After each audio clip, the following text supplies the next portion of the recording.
Welcome to Rock Shop Talk. Our show talks best practices, fun anecdotes, and the latest cutting-edge technology in our field to kick your screen printing gears into hyperdrive. Today's episode features building sustainable business for a more sustainable planet with Lonely Whale. Thank you so much for joining us today. We'll be right back.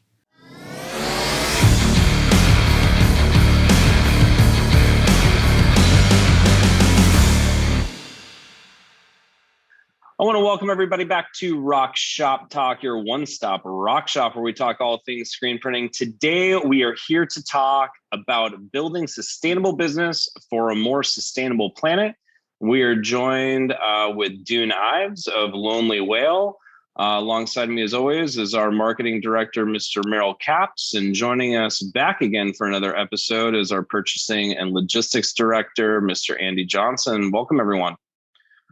Good to be back. Thanks for having us. Nice Dune, to be thank you so here. much for joining us. Yes, this is awesome. So let's do a couple of quick updates to bring people back into the loop of what's going on. We just wrapped up the Impressions Expo in Atlantic City, and it was a huge success. We had a blast supporting our partners, Vastex International there, an incredible booth. Great partners. We were also joined there with the Unite Together movement and Print Girl Mafia. And it was wonderful connecting with all of you in the booth there. And we really appreciate just being able to have that conversation and have it be so well received. So thank you for that.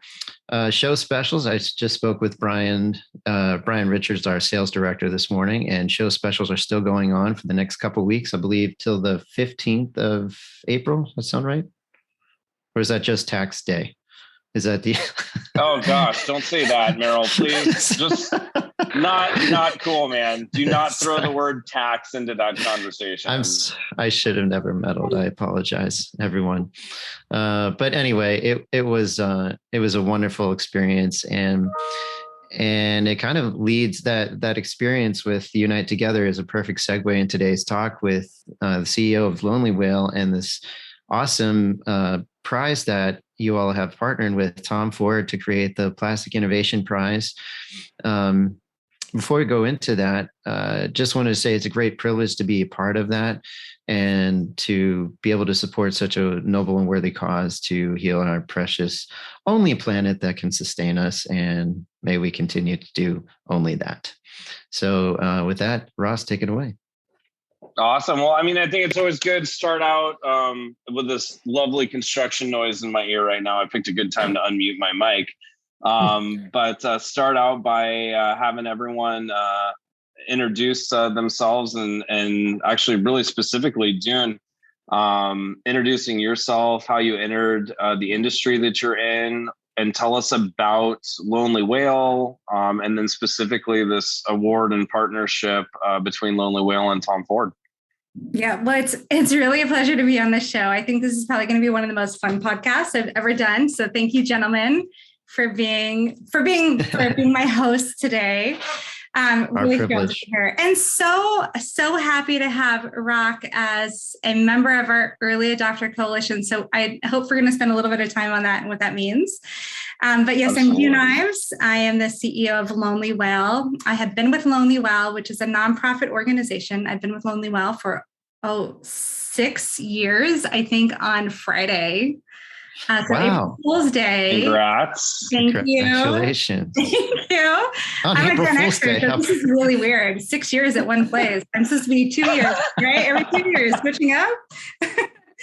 So I came to Lonely Whale after working with a really lovely gentleman on his global environmental philanthropy. And we focused on oceans when I worked for him. And he knew, and a very wealthy individual, that no matter how much money we throw at the big issues we're facing environmentally and socially, that until people really start caring about the issue, you can throw as much money as you want at it, right? We're still going to find ways to be bad, not for intentionally being bad, but just because there's not a lot of options available to us as individuals if we want to really, truly change our behaviors. So I've always had this idea of working within an organization that has the ability to speak like a brand, a global brand, speak to people the way they want to be spoken to about issues, and really engage their hearts and their minds in being part of the solution and being a solution, being the solution for some of these issues. And really that's what we do at Lonely Well. So our mission is to keep plastic waste from entering rivers, lakes, streams, the ocean. And one of the ways we do that is with these initiatives like the Tom Ford Plastic Innovation Prize, where we are developing alternatives, sustainable alternatives to what we call problematic plastics. So we just announced the finalists today, which has been very exciting to get to this point. But we couldn't do this without partners like ROC. So thank you guys for being a part of it. Thank you. I mean, this is, you guys have done a lot of great work in the past. I know we'll get into some of that in this episode as well. But just thinking about plastic, I was reading an article in my newsfeed, randomly. And I think, and I don't know if it was true, I didn't dive super deep, but they just found the first microplastics in someone's blood even recently. Yeah, sweet. So it's going out just so far beyond, I think, what people realize, that it's starting to get into our bodies, and who knows what the long-term effects are going to be. So thank you for all your hard work and making a difference in where we live, and now, making an impact hopefully on our bodies even as well. That's awesome. And Andy, why don't you talk a little bit about your involvement here from your standpoint of the company, and kind of what got you involved? I know plastic has been a fun topic of conversation for you specifically for quite some time. And this is something that we even dove into as a company a few years ago and started looking at on our own as well, testing, some sustainable plastic options for our machinery. So why don't you give the folks here an introduction of you and sort of how you fit into the puzzle and have joined their board there. Yeah, so Andy Johnson, I am the purchasing director and logistics director for ROC US, and I volunteered to be part of the advisory board for the Plastic Prize, and super honored to be part of that. It was an amazing experience. I have had vendors that are very interested in buying a plastic that was biodegradable, that wouldn't be sitting in a landfill for thousands of years. And my initial search started just basically on the internet, looking around for vendors out there that are offering this. And it's actually, I was a little dismayed at first, because there's not really a whole lot out there on the internet that I could find at that particular time that would fit the needs of our business, being like plastic rolls that we use on our packaging machines. So my initial search took me to a few vendors, and it really made me start diving into what exactly is biodegradability. And, it means different things to different people. Everything's biodegradable at some point in its life, be it a day, thousands of years. So you really have to read about the product itself to really understand what that level of biodegradability is and its impact on the environment around it.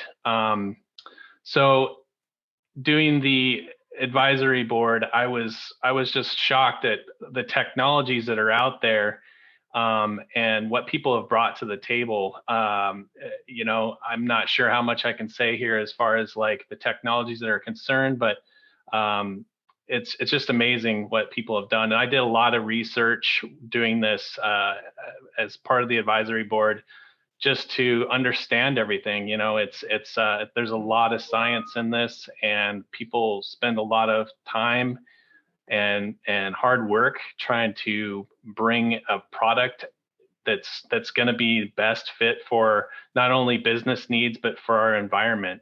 And it's a big undertaking, and we need more of this out in the world today, because it's you look around. I was just in Cabo last week, and after doing the prize advisory board, I was, I see plastic everywhere now. It's like one of those things where when it's on your mind, you see it everywhere. And, from, I went to a gift shop and they gave me a plastic bag and I was like, oh no, I don't need that. I can just throw it in my backpack. And, my kids the other day, grabbed a water bottle that we have out in our garage and, those are for emergency purposes only. And I had to explain to my son, well, this could impact the environment. And, so everyone's listening to me at home now talking about this and friends. And it's just one of those awareness things. And as soon as you put that in your mind that this can affect things down the road. I think if people had that in their mind and like what Dune said, it's just like, we actually need to build a system around like solving the problem because consumer behavior, it's not really on the forefront of their minds. And the plastic prize is definitely a very good start at getting these products out into consumers' hands and businesses' hands and showing the value of those. And also showing the impact that plastic really does have on our environment, not only like from from a financial standpoint and a environmental standpoint too as well.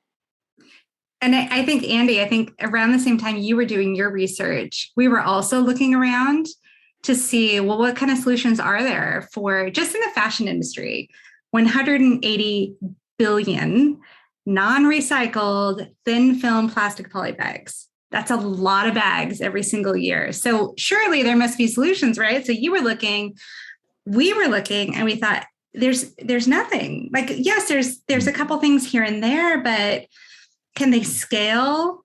And how many companies need to do that individual research that you were doing, right? It turns out a lot of people have to do that research. So you were hitting on the exact same thing that we were hitting on, is that if we want to change, right, we want to do right. Nobody wants plastic in the ocean. Nobody wants it in our blood, right? And Ross, what's going to happen? I don't know, but it can't be good. I don't know what the plastic is doing in here. It's like it's messing with something. It's not supposed to be in here, and I don't really know how to get it out. So we'll figure that out too. But we really have to find solutions. And I don't know, Andy, if you were also impressed, but I mean, guys, we had applications from 26 countries and 6 continents. And that was so cool, wasn't it? Just astounding. The inspiration all over the world and how exciting it is to see these innovators, these entrepreneurs everywhere, Iceland, Kenya, Indonesia, Australia, all over the place. Yeah. So that was really heartening. It was really cool to see. And each one has their own particular problems too. That's right. It's their regional problems that they have, and they have solutions regionally that they can, that they have. Even though we're picking, a certain prize winner, like there's real winners all over the world, given their certain environmental circumstances. Absolutely. I'm going to use this moment because I got a thought, but I'm going to hold on to it for a second. We're going to take a quick commercial break. And when we come back, we'll continue talking about building sustainable business and a more sustainable planet. We will be right back. We appreciate the magnitude of the business path you've chosen. With the numerous options available, it can easily and quickly feel overwhelming when weighing the pros and cons. We believe in consolidating into a simpler approach, one comprised of award-winning automation that has consistency, scalability, and innovative reliability embedded into its very design.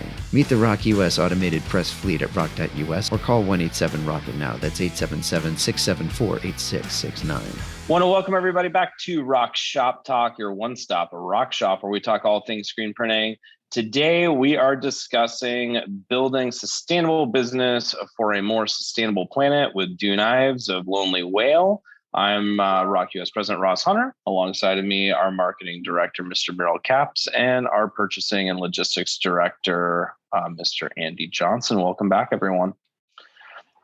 Thank you. So I kind of wanted to dive into a couple. It's probably a two-part question, but the first part, because you brought up money in the beginning of the episode, and you were saying, we can throw as much money at these problems as we want to. And we all know we've been grooming the ocean. I mean, it's just one example, right? There's boats out there nonstop on the big plastic barge trying to clean up the ocean. I mean, I can't even imagine what that costs to maintain from these nonprofits and stuff that are doing it. And it makes, small impacts, right? Mhm. And I find it interesting, that probably a week or 2 weeks or a month worth of that cost is essentially what you guys have declared as the prize for this giveaway. And as you just pointed out, you got 26 different countries participating, and this might be a day of fuel for one of these boats. I mean, no joke in today's day and age, right? So you guys are giving away, it's $1 million prize. There's the first, second, third. So I think it's kind of split up. So multiple people get in. So how is it that with that kind of effort, right, and such a low dollar amount, we're able to get to such a large impact of a product in comparison to some of the other efforts? I mean, I don't know if that's a question, a statement, or where I'm trying to go with that, but it's interesting to me that, I guess what could be viewed in today's day and age where your average home, I feel like, costs $1 million anymore. We're giving that away, and the involvement's huge, really huge. It's gigantic. I mean, it's a really good question. And I think it comes down to a lot of the lessons that we've learned since we started our campaigning work in 2016. So our very first campaign was the Stop Sucking campaign. I don't know if anyone remembers that. Very familiar. Very the anti-straw. Huge impact. Huge impact. Yeah. And shockingly huge impact. And what we learned from that campaign is absolutely present in this campaign today, that you need to surprise and delight people just like a brand does. So when we took over, actually, even before we took over the city of Seattle and demonstrated that you can go strawless in Seattle, which was clever.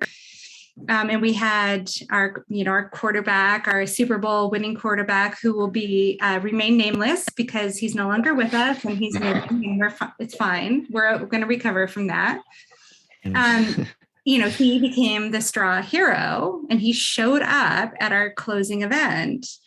And so we knew that we needed to have something that was just really fun and engaging, right? And not telling people what should happen or you should do this or here's how bad it is and leading with all the bad news, but really creating space where optimism can rule. And you can really feel like, gosh, we're going to solve this problem. So that was number one.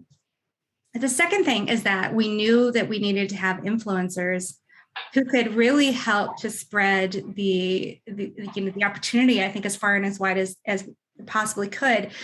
And I would say we look at influencers very differently than some people might. Some people might say, oh, if you don't have J-Lo and you don't have Leonardo DiCaprio and you don't have, X, Y, and Z, then you don't really have a campaign. But for us, Audrey Choi is a huge influencer in the financial sector. She is the Chief Sustainability Officer of Morgan Stanley. She was the first female sustainability officer in Wall Street, hugely influential. So when you put someone like an Audrey Choi on a judging panel and she shares it with her entire network of, guess who? People who are financing businesses. They are investing in companies who likely could be one or two of those companies that could make their way into the prize. So we were very intentional about the prize judges. We were very intentional about the Scientific and Technical Advisory Board. Andy, it's not a surprise that you were on this panel, right? You have a network that is your own network. And likely you have companies that would want to come to you and want to make presentations, but they just didn't know what your email was. So we gave them plasticprize.org as the big email address to send the application to. So that's another part of it. But I have to say, being really specific about the change that we seek is also very important. So we're not saying we're going to get rid of all poly bags around the world. I mean, ultimately, that is the hope with these solutions. We're really hyper-focused on the fashion industry, knowing that your technology, what you use plastic for, we're going to influence that as well, right? That's going to go beyond the fashion industry. Absolutely. HP, why is HP involved? Why is Herman Miller involved? Why is Imperial Dade, which is a food services company, involved? It's because we want to assess the spillover effects into the other industries. So I think surprising and being delightful and showing opportunity, leveraging influencers the way that we can, and being really hyper specific on one problem so that we can solve for that. And we can show we're not trying to solve for everything at one time, but we're solving for something very specific so that the applications we get and that we did get are really tailored towards that one issue we're trying to solve for. And I think that's awesome. On such a, we're a tiny team. We're a tiny little team that does this work. Well, impressive what you guys have done with straws, and very impressive of, where this has gone so far with the thin film plastic. And I mean, you kind of answered my second question was more or less the why behind picking such a very specific, problem to tackle. I mean, it's interesting. And I mean, when you threw those numbers out, it kind of blew my mind, right? I mean, what was it, 186 billion, you said? Well, sure. 186 billion. It's minimum of 180 billion. It's probably 186. You're probably spot on. 180 billion though. And it's funny because I used to work retail. So I used to work retail in the fashion space many moons ago. And the first thing we did when we got shipments from our designers in was tear open a bunch of individual plastic bags, and they'd end up in a big pile on the floor. Right. And you'd think to yourself, and I mean, I even thought back then, this is 20 some odd years ago, I'm like, why are we doing this? And I don't think plastic was even it was a topic, but trust me, it was not the topic that it is today. And still you question that stuff. And for me, it was probably not about the plastic, but it was about why am I having to open this, stack it, and then go back here and clean something else up? It just doesn't make any logical sense. And I've always been curious about that. So, I'm going to ask a different why now through, this process and working with some of these designers and clothing lines and other people that use these processes. Has there been logic put to why the thin film plastic on every single t-shirt? So when a shipment goes to Nordstrom or Macy's or any of these places, right?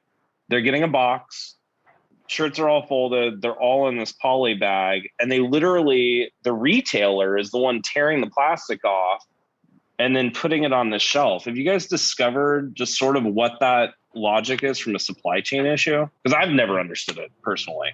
And we sell this stuff that packages things. So mind you, I'm like, I get it for shipping. So when we're sending things in poly mailer bags and stuff like that, I get it. But it's always been weird from the retail front of why everything needed to come in that individual plastic bag. I mean, look, you're asking the question that we asked around straws too. Why on earth would you put a plastic straw in a glass of water? I don't understand. When did we start fair enough. that? When did we start doing that? I can kind of understand why do we shrink wrap the English cucumber in plastic for shelf life, for shelf stability, right? And so one could say in the textile space, we're stuffing stuff in plastic because we want it to look nice because consumers expect a clean product when they get it, or because the designer expects clean textiles when it comes to their warehouse, or because there's all sorts of justification for why. But I will tell you as a consumer, I recently purchased a tremendous number of throw pillows. I guess the pandemic got me wanting to be really comfortable and cozy. So makes total sense. I bought a lot. You can ask my husband. I bought a lot of throw pillows, and they all came individually stuffed into a poly bag. And then in the cardboard box where there's all these, let's call them sausage pillows. It's like they stuffed them in sausage casing. And then they put, because apparently throw pillows are precious and easily damaged. I don't know. Then they put all these sealed airbags in there as well to protect my precious pillows. Well, I don't know who decided that was necessary. And the thing is, I'm not sure that anybody has actually made the decision that it's necessary at any stage of the supply chain, because it's present and because the plastic has just kind of really slid into our lives very quickly over the last 20, 25 years, almost while we weren't paying attention. And I think intentionally so. I do think the plastics industry is probably one of the smartest industries out there, right? They found how to make a profit on a byproduct. And then they've just found all these places where plastic, we didn't need it before, but now we need it all of a sudden. And now we have it and we don't know how to get rid of it. So I don't have a specific answer to your question. It is the question we should be asking though, right? Well, when did this start showing up and what problem is it solving for? In the case of my throw pillows, Right. the only problem I have is they can't get to me fast enough. Fair enough. Like send them in by drone. They don't even need to be packaged in anything because I know what I bought. I just need them, or at least I thought I needed them during the pandemic. Pandemic pillows. We'll call them pandemic pillows. I like that. But I don't need them. I don't need them to be wrapped in plastic. Well, it's interesting because you're seeing newer companies now, or at least what I've seen is a lot. Like we just had a baby 9 months ago. Yay. And we order organic food for her, which it's called Yumi. It's kind of like, I guess, Blue Apron, but for babies. And their packaging, it's interesting. It's all biodegradable. Every bit of it. So down to the little ice pack that they have to put in there for the baby food, it's not made of a standard plastic. So I find that like a lot of newer businesses, at least that I've done business with at home or through my personal life, seeing more and more consciousness, I think, going into the way that they start. I think part of the problem is over the last 20 years, you talked about habits a little bit in the beginning and people just having, we have habits, right? And so business is getting habits too. And it's like, well, we've always done it this way, or we've always done it that way, or this way is way more expensive. And obviously that's something hopefully we can start to figure out too, because all of this stuff does typically cost more. There's a lot of R&D. There's a lot of stuff that goes into it. And then we've got to wait 5 years or 10 years for it to get to a point where economically, maybe it makes sense for someone to change their habit. Well, we're really hoping to accelerate that as part of this prize. Yeah. And I think a lot of it has to do with companies like Rock testing it out to say, does it work for you? And in what cases, Andy, does it work the best? Where is it really not performing? How do we then help some of these companies really scale to meet your needs so that it gets to a point? And also we have a whole group of investors lined up to provide investment capital to the winners and to the finalists. Maybe they just need retooling of the machine to meet your needs, but they can't afford it. Right. Maybe they need to actually build an entire new manufacturing facility, and they need capital investment to get them going, to be able to scale to your size. Whatever the case is, that's what we want to learn. And that's why it was so serendipitous to be on an airplane next to your coworker. Right. On my very first trip during the pandemic, I'm heading out to New York. There's Ryan sitting next to me, and I don't really talk to people on planes.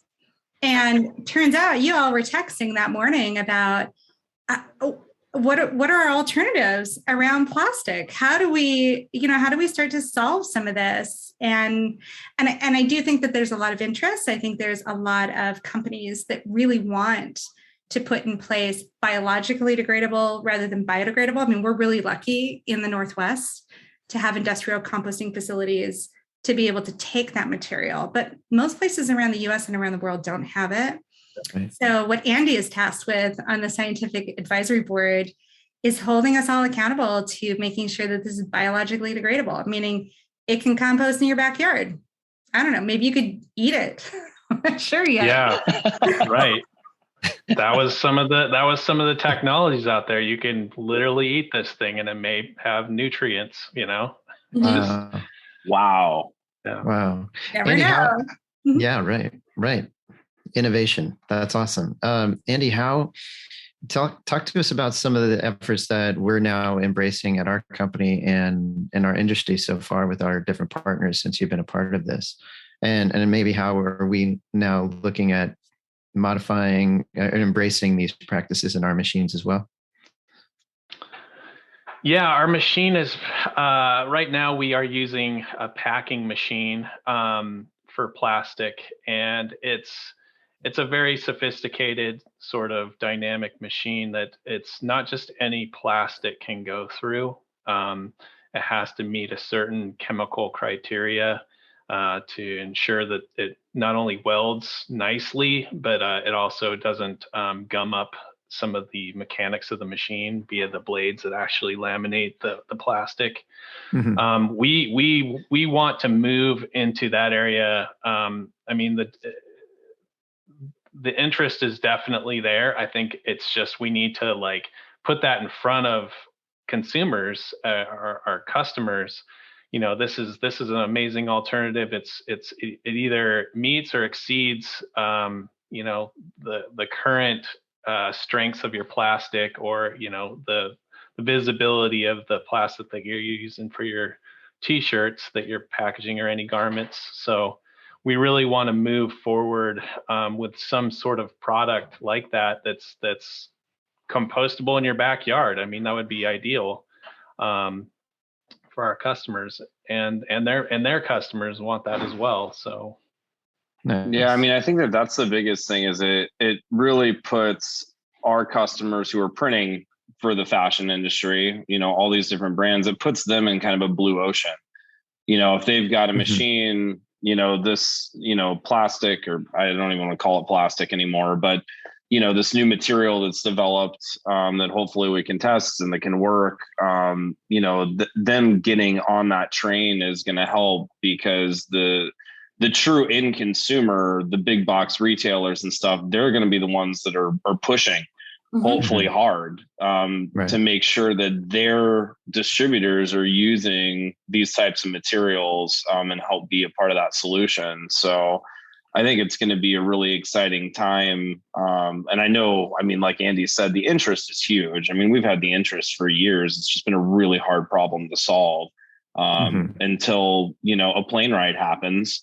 And a conversation. I mean, seriously, who knows if we would have known, right? And to be on the forefront of this and being able to test, and I'd go out to venture to say, people using our equipment, we're probably sealing and distributing, hundreds of thousands, if of bags a day. I mean, so we're arming our customers with the wrong stuff, and it'll be fun and great for the environment, the planet, and for their businesses and for other businesses to arm them with something that's way more sustainable and environmentally friendly. So it's exciting.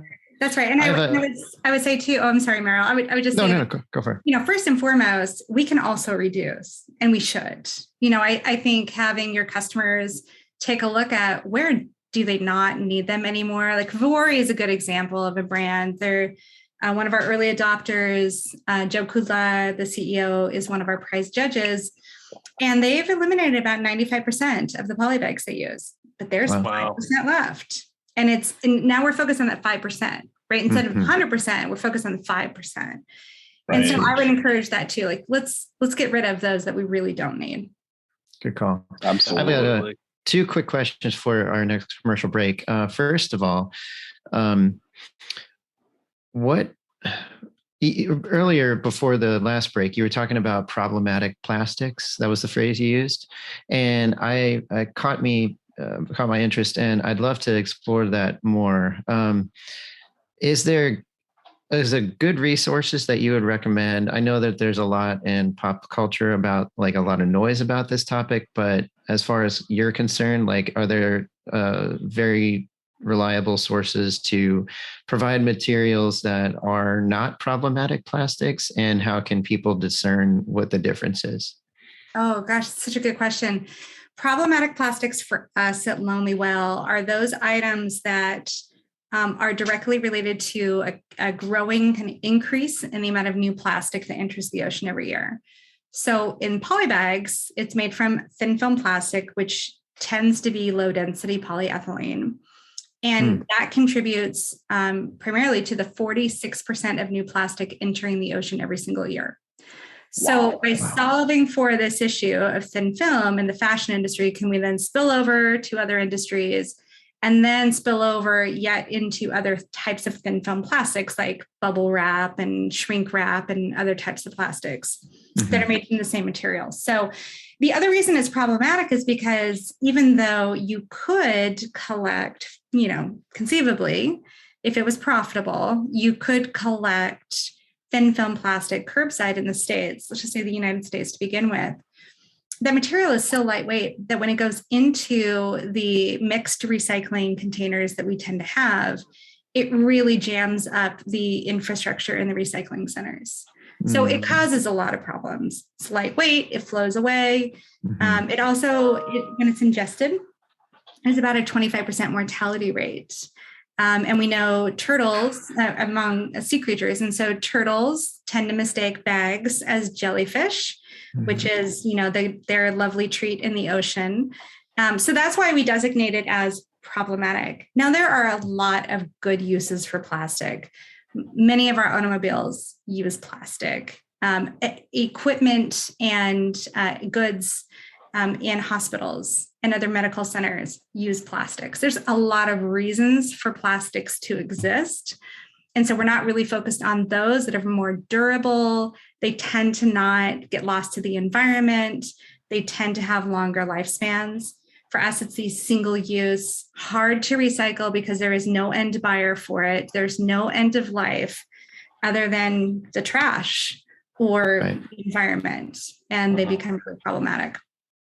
Wow. And thank you for that. Follow-up question before we go is, was it that plane ride, or was it something else that kind of shifted the idea that maybe the next thing after straws should be fashion? The plane ride got me thinking about there are a lot of ways to influence multiple industries. So you guys, I think you were company number 3 to be on the Early Adopter Coalition after Tom Ford International and Tom Ford Beauty. Then there's ROC US. And there you go. And I was like, oh my gosh. That's awesome. There's actually a company out there that's like wrapping stuff in this stuff. Like what is going on? I need to know more about this. And it was really that conversation with Ryan that got me thinking of, okay, this needs to be the focus. It is the fashion industry, but it's really about the entire supply chain. Right. From the very beginning to the very end, and how can we influence change across that entire supply chain. So it was extremely influential. I learned more in that 4.5, 5 hour plane ride than I ever thought I was going to. Wow. Serendipity. That's awesome. Look at that. That's awesome. Okay. Thank you so much. We'll take a quick commercial break. And when we come back, we will wrap up on keeping your business sustainable and how these plastics are affecting us in the world, and get some more information from Dune. So we will be right back. Learn the quickest and best way to register your screens and get printing as fast as possible. Visit rock.us/pages/free-downloads to receive an exclusive video along with our official Rock Reg Illustrator template to streamline your process for optimal performance. That's roq.us/pages/free-downloads. I want to welcome everybody back to Rock Shop Talk, your one-stop rock shop where we talk all things screen printing. Today, we are talking about building sustainable business for a more sustainable planet. We are joined with Dune Ives of Lonely Whale. Alongside of us, as always, is our creative producer, Mr. Merrill Capps, and our purchasing and logistics director, Mr. Andy Johnson, who, by the way, is also on the advisory board for the Plastic Prize Project. So welcome back, everyone. Thank you for joining us again. Over the break, we were all talking about, just continuing that conversation about how we are embracing this as a company. And Ross, I wanted to give the audience an opportunity to hear how we're kind of embracing that testing and how they can follow along that journey with us. Yeah, so it's kind of exciting. And I mean, Dune can talk more about this too with Andy, because I'm not sure how exactly the process works, but from a high level view, essentially all the participants or the finalists that they selected through the prize are going to start producing plastic essentially to be tested on different types of equipment, ours being one of them. So we're really excited to have our showroom up and running in Florida, the Rock Tech Center, US edition, because Portugal's got their own Rock Tech Center. So we'll have our full folding packing line there. We'll get submissions of, rolls of this plastic. Andy's helping a lot with the specs and the materials and kind of what needs to be involved, as he was pointing out earlier, for sealing and not gelling. And we'll be able to start testing these 8 finalists' different offerings and give our feedback on what's working, what could change, how it could be better. And it's really exciting. It's going to be a fun process and be great to get the team involved as well at a bigger, I think right now this has all been kind of happening and the team knows about it, but to have something tangible that we're doing is going to be really exciting to get the whole team on board so everyone can really tangibly see what our goals are and where we're trying to get with this project. So it's gonna be fun. Sure. To get the community feedback too will be really, really tremendous. Well, I'm excited. That's going to be huge. It scares me because like the second we have it, people are going to be like, well, where do I buy it? And we're going to be in the middle of this process. And so, it'll be like, well, I guess we could take, some massive back orders. But it is going to be fun to get the community excited about it. And I know we've brought it up to a few of our customer partners already. And people are stoked. I mean, this is something that's needed. It's wanted. It was wanted a long time ago, just hard to find. And again, Lonely Whale coming through and creating the awareness behind this and putting this prize together, I think is going to go a really long ways in our industry for sure. For sure. That makes me ask my next question. Is for Dune, how does this effort evolved and how does it differ from the others you've been involved with? And side part of that, what does it take to be invited to be on the advisory panel like Andy, and how can people become more involved in this in their day-to-day lives? Well, to be on the scientific and technical advisory panel like Andy, you have to have some serious chops. You gotta know what you're talking about. It's not for the lighthearted. You also have to be willing to give of yourself and then give a little bit more. So Andy, I think you probably reviewed, 44 applications or like somewhere in there, right? There was like a big number. You got to give a lot of time. It was 24 and I did spend a considerable amount of time reviewing everything because it's, they some of these reviews were, up to 80 to 100 pages each. So, and wow. they want to win this prize real bad. So they're going to offer up as much information as they possibly can to make it, give us what we need to make the best decision possible. No, that's right. That's right. And it's, the prize judges were really counting on the scientific and technical advisory panel's recommendations.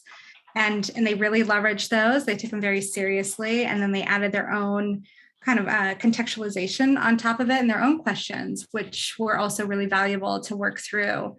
So that's what it takes to be on the advisory panel. You got to know what you're talking about and you got to be willing to put in the time. But it's, this prize is really different than our first two campaigns. The first campaign with straws, there was a solution that was readily available. It was a US-based paper straw that we really believed in. And we had to slow our campaigning down because they weren't able to scale as quickly as our campaigning was happening. And I think part of it was none of us really knew exactly how it was going to take off, but within the first 3 months of our campaign, our Strawless in Seattle and Stop Sucking campaign, Aardvark Paper Straw saw a 5,000% increase in revenue. Wow.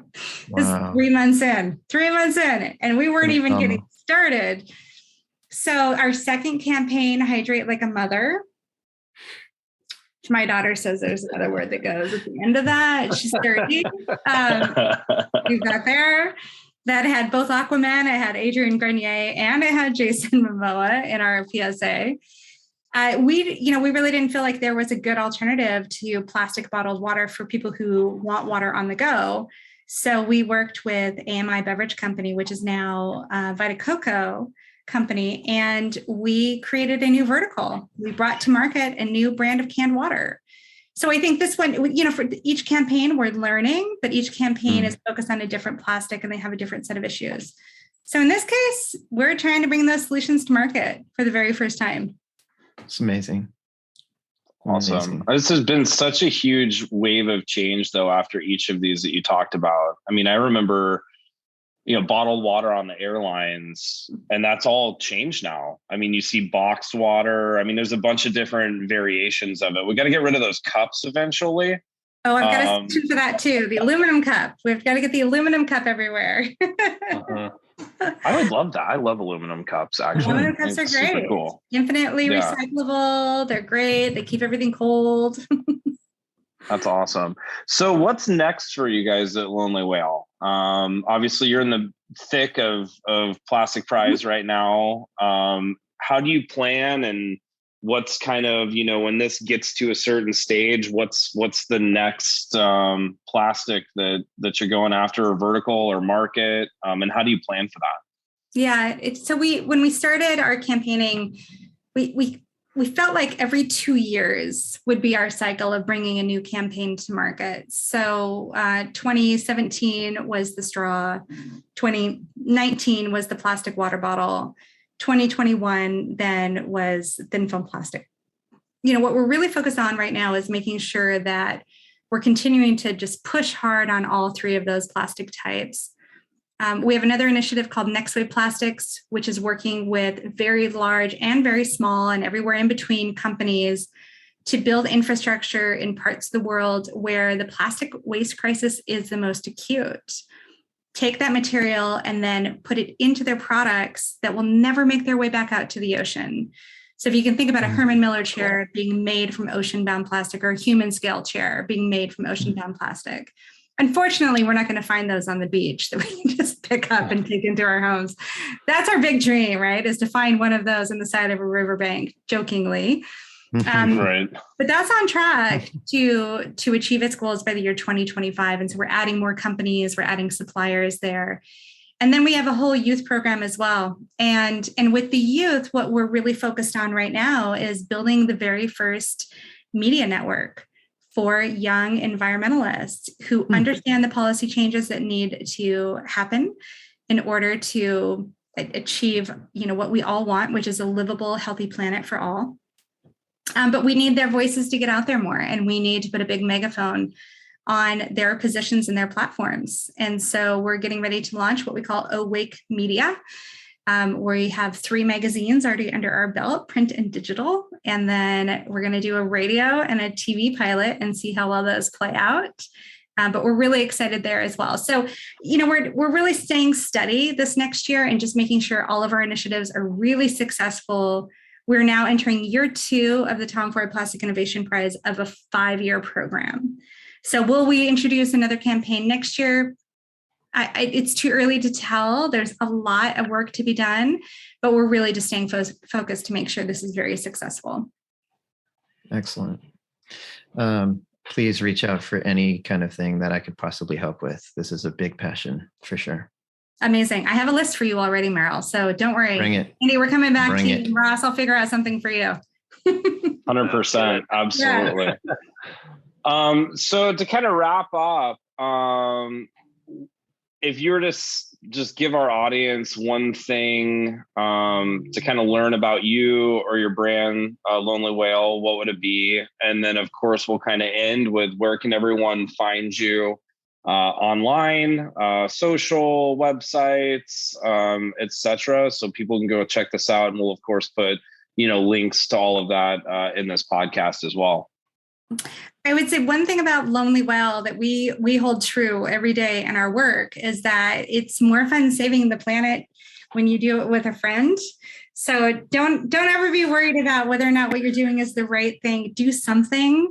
Everything you do matters, but do it with a buddy. You're going to have a lot more fun. You're going to learn a lot from each other.